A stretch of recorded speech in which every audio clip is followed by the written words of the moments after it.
Initiative Petition 53, which will have a new ballot measure number come August 2nd, stops treating marijuana use as a crime. It regulates, legalizes, and taxes marijuana, similar to how we do beer and wine. It sets up a wholesaler, retailer, producer, and processor licenses through the Oregon Liquor Control Commission, who will be tasked with making sure that only adults over the age of 21 are utilizing cannabis, and will be responsible for collecting the taxes that are generated, which are $35 per ounce for flower, $10 per ounce of leaf, and $5 for every marijuana plant that's sold.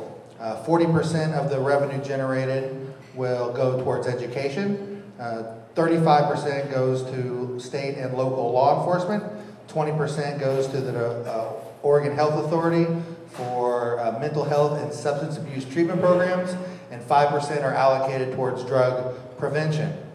There are limited home cultivation allowed, similar to home brewing and making your own wine. That's allowed, and it clearly protects and explicitly protects the Oregon medical marijuana program, so it does not impact the medical marijuana program at all. So if patients need higher possession limits, and the recently licensed and regulated facilities through the Oregon Health Authority are not impacted by the new approach Oregon measure. And finally, the State Department of Agriculture is currently not, has currently had a policy of not licensing industrial hemp farmers, but that's slowly but surely changing. The new approach measure just mandates that the State Department of Agriculture cannot rely upon the federal government to deny industrial hemp licenses for qualified Oregon farmers. So hopefully it'll help open up a new market for our farmers who aren't allowed to currently possess industrial hemp. So in short, it'll end the arrest of arrest or citation of more than 10,000 Oregonians, better direct our law enforcement resources, regulate marijuana like beer and wine for adults over the age of 21, and generate millions of dollars of revenue for our state. So the first question we have is, with this measure, how would taxation work? And is there a difference between taxing flowers and processed products like hash oil? Question of taxation. So under the new approach Oregon measure, we tax marijuana one time, and that's after the first time it's produced and sold.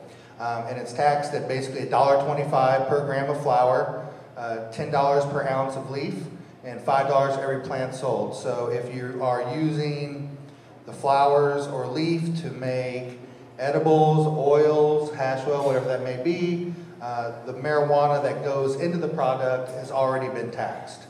And there's no additional sales tax, no additional taxes beyond that. We do allow vertical integration. You don't have to be vertically integrated if you don't want to. We think it's one of the things we've taken like the best from Colorado's legalization measure and the best from Washington's legalization measure to give Oregon, really small businesses the flexibility to shape their business the way they see fit. In Colorado, the marijuana retail stores have to grow 70% of what they sell. In Washington, you cannot grow and sell. You can either be a producer or a retailer. So that's led to some of the supply problems they've seen in Washington in their rollout. Under the new approach Oregon measure, if you're a producer who sells to a retailer, then you'll pay the tax after you sell to the retailer. If you're vertically integrated to where you're a producer and retailer, you're not actually taxed until after you sell it to your customer. So the marijuana is taxed the same regardless of what product it went into or what you sell it for. It's all about the weight.